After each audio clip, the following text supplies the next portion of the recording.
This is a demonstration for the titration of concentration and aluminum content in an aluminum etch bath. First thing we're going to do is take a 5 ml sample of our aluminum etch bath and we're going to put it into a clean beaker. Next we're going to take and add approximately 100 mils of water. It's not critical that you get an exact amount, but we just want some dilution in there so we can see our color change.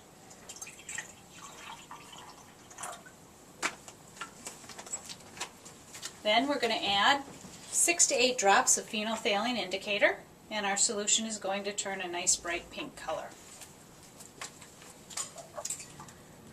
We're going to titrate from pink to colorless using 1 normal hydrochloric acid. So we're going to add the hydrochloric acid slowly, swirling our sample until that pink color disappears. And what I usually do is add a little bit of hydrochloric acid, swirl, and stop so we don't go past our endpoint.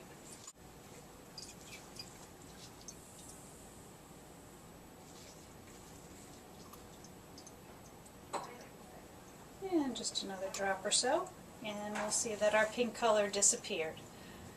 We're going to read our Buret and record how many mils of the 1 normal hydrochloric acid we used. And in this case, we used 7.3 mils.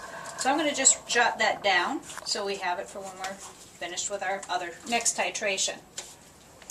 First thing we want to do, and it's the most common mistake that people make when they're titrating the second part of this analysis, is they forget to re-zero this Buret. So what I'm going to do is refill my hydrochloric acid back to 0.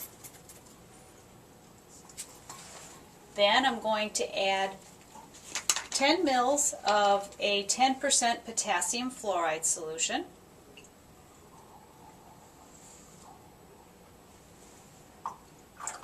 And as you can see, the solution turns pink again. What we're going to do with our zeroed out Buret is titrate once again until that pink color disappears.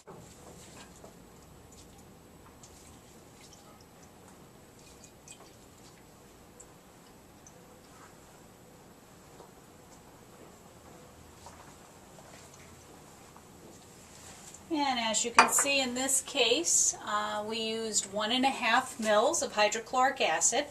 And what we're going to do to make sure that we've gotten completely to the end point is we're going to add another 10 mils of the potassium fluoride just to make sure the solution does not return to pink, which it does not. So we have our second end point, and it's 1.5 mils, 1.5 mils of the 1 normal hydrochloric acid.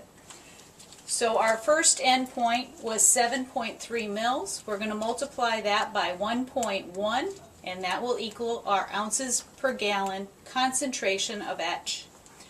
Then the second endpoint that we got, our 1.5 mils, we're going to multiply that by 0.18, and that will give us ounces per gallon as dissolved aluminum as contamination in the bath.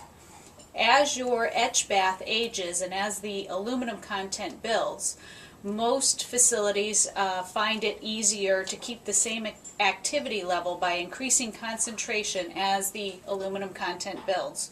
So if you start with a 6 ounce per gallon etch bath and you build 2 ounces per gallon of dissolved aluminum, you may need to at that point run a 8 or 9 ounce per gallon bath to achieve the same activity in that aged bath.